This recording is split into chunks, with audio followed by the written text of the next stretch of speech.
erinnya Kigundu Steven nze chairperson Lcii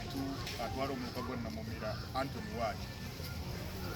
omuluka ogumu ku miluka egisinga ebyalo ebingi mu byalo ebikola ekibuga kye bayita Mukono municipality kati tuziyita sales tutuuka ku level ya municipal baziyita sales civil so gwe muluka gwenkulembera ng'era chairperson wa Lcii mu program ya PDM ya Parish Development Moto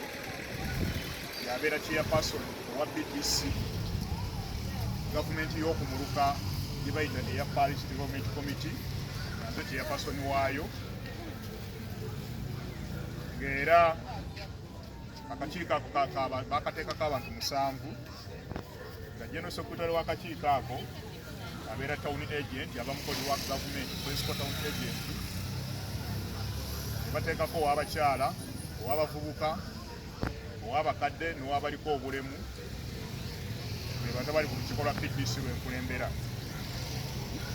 Puroguramu ya Parish Model eno okuva lwe yalookingibwa pulezidenti w'eggwanga yatandika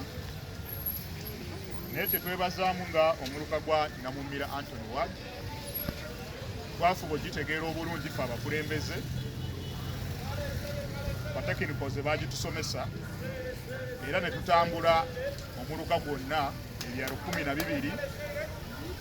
nga basomesa puroguramu eyo era puroguramu eyo tugitegeera bulungi nti puroguramu eyo ekwatagana ku muntu wa wansi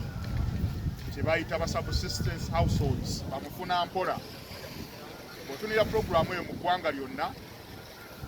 abantu abo Bamufuna Mpola buli obukadde 13 ge maka emiliyoni 3 mu emitwalo 3 mu ggwanga lyonna. Abantu abo gavumenti be yalowoozaako nga Bamufuna Mpola ye muntu afuna sente zakola nga zaalya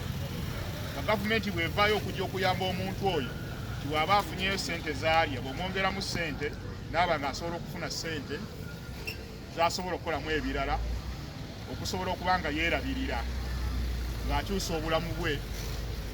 asobola okusomesa omwana we okugenda mu ddwaliro n'okugula emmere ey'okulya. So gavumenti bwe yatunula ng'eraba nti abantu abo bw'obagatta amaka 10 bw'ogenda obala buli nnyumba buli maka buli lw'obala amaka 10 nga bw'ogatta abantu abo nga bakola ekintu kimu